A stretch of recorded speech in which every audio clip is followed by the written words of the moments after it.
Let's bring in Congressman Brian Mast, the Republican from Florida. Congressman, thanks for joining us. You got the initial feedback, just like we all did. You were on a call, I hope, with the speaker last night. What's your initial reaction to this debt ceiling agreement? Yeah, I was on the call. Initial reaction is this, and I'm evaluating this for myself, like all the other 224 Republican members and the Democrat members, is stopping hiring 87,000 more IRS workers for 1 year versus an eternity worth it in a negotiation to raise the debt limit and not default? Is capping spending worth it to not default? This is a pretty big one, having and I didn't hear you mention it on your open, the administrative PAYGO, basically where the administration, if they wanted to have $1 new in spending, they would have to cut $1 in spending from somewhere else. Is that worth not defaulting? And the other items that are on that list, are they worth ending this negotiation right now in order to avoid a default and essentially allowing the Senate to not take up the bill that was already sent over there, which they should have taken up? They're derelict for not doing so. I'm working that out with myself right now, like I suspect everybody else is doing. Well, I do give great credit for Speaker McCarthy, and Democrats should as well, quite frankly, for the idea that not only are they going to publish the bill, but then allow 72 hours to give it some breathing room so everybody can digest it before you actually vote on it. That didn't happen when I was in Congress. I tell you what, that's just not the way business worked out. But what are we to make of the fact that I think there was a tactical mistake? This is my own initial assessment, but I'm curious how you'd react to this. The House already passed this bill. Why doesn't the Senate go first? It seems to me that the House Republicans should say, all right, Senate, it's your turn. Let's see if you, Mitch McConnell, and Chuck Schumer can put up 60 votes. Why does the House have to go first again? You get zero pushback from me on that. Again, at least a month ago, we passed a bill, sent it to the Senate, and said, hey, you want to avoid defaulting on the debt, raise the debt limit? Here it is. It comes with some cuts, but here's your bill. They didn't debate it. They didn't take it up. They didn't say, these are the things we disagree with. These are some of the things that we would keep. They didn't try to get it through cloture. They didn't do a thing with it. I absolutely agree with you that they are derelict for not taking that up. It's a disgrace to the body as a whole. They should be. I could say it 100 different ways, but totally agree with you. They should be taking that up. I think actually Speaker McCarthy would be in a stronger position if he said, all right, Senate, you go first. What are we to make, Congressman, of the fact that the minority leader, Mitch McConnell in the Senate, the majority leader, Chuck Schumer, Hakeem Jeffries, the minority leader in the House of Representatives, and the majority leader in the House, Steve Scalise, none of them, as we started this program, have commented on this bill. Not positive. To have Kevin McCarthy out there alone, he's the only one making positive statements about this bill. Where are all the other leaders if there's a so-called deal? So you talked about tactics before you just brought this up, and I think that's one of the biggest tactical things that should have been taking place. Nobody should be saying a word about this until they actually put pen to paper, until they actually said, this is what we're truly evaluating. These are the details of the plan.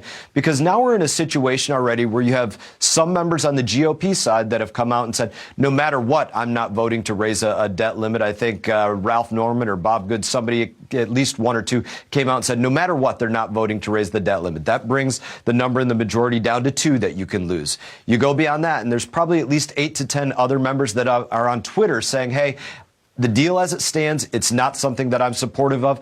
I would be a no. It would be much better off to have everybody waiting for the details of the bill, debate it behind closed doors, and then go out there and give an honest opinion. Instead of you're getting these people trapped in positions that they're not going to be able to back off from. And I think that's the most dangerous thing for this negotiation.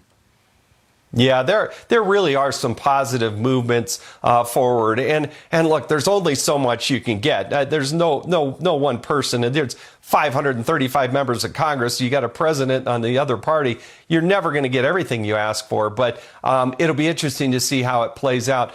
Obviously, one of the things that stands out to me, and it'll be interesting to see the number, is the raise in spending for the Department of Defense and veterans. Do we know what that number is, and why do you think that's justified?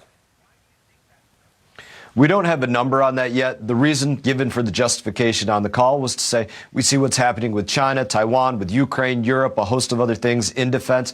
One of the other positions that has been out there is the administration, including the Department of Veterans Affairs, came out and flat out lied to the American people about what we sent to the Senate a month ago, the Limit, Save, Grow Act, saying that it was going to cut veterans' benefits, it was going to do all these things to defense. They literally lied to the American people. The Secretary of the VA lied to the American people to their face, to veterans. And you see those things in there, I think, in response to that, to say, no, this isn't doing something to veterans adversely. It's actually going to help veterans, and this is not going to hurt national defense in any kind of way. Soon we're going to hear from our next guest will be Ambassador Robert O'Brien, the former National Security Advisor, going to give us an update. He's been in Asia, but tell us from your perspective what we should be concerned about with China, because it seems like on all fronts, China is marching ahead and the U.S., I can't articulate what we're actually doing to push back on China.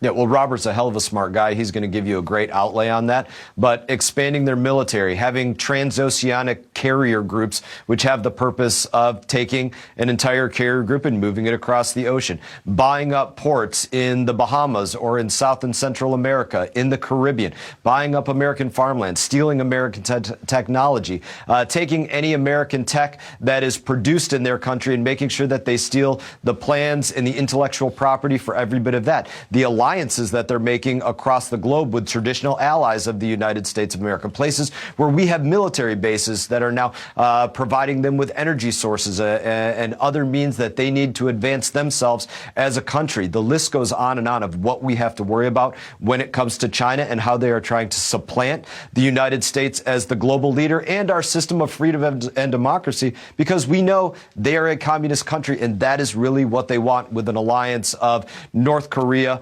Russia, Iran, others that will align with them on that front. That's the threat. Yeah, absolutely. It is a great threat. Congressman, you served our country. You lost your legs serving, and we appreciate your service. But as we go into Memorial Day tomorrow, give us your thoughts and perspective. What will you be thinking about tomorrow for those that have given the ultimate sacrifice and laid down their lives for our country? I've lost a lot of friends, and I will be thinking about those friends very specifically by name, friends like Lance Vogler and others just that were close to me, close to my heart. I'll remember their faces and their smiles and the ways that we would joke with one another, even in the midst of the intensity of combat.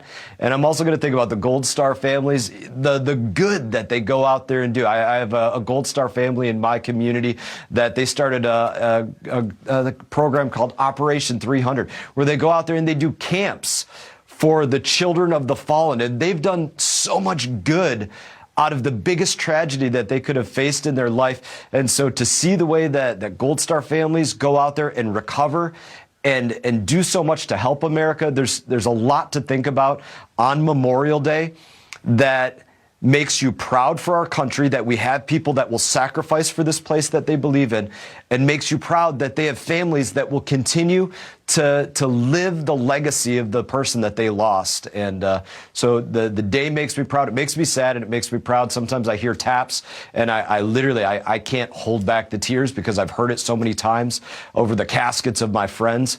But it is both a bittersweet day, a proud and a sad day for me. Well, Congressman, thank you for your service. Really do appreciate it and appreciate your optimism and your positive nature. Good luck to you. Congressman Brian Mast of Florida, thank you for joining us on Sunday Morning Futures.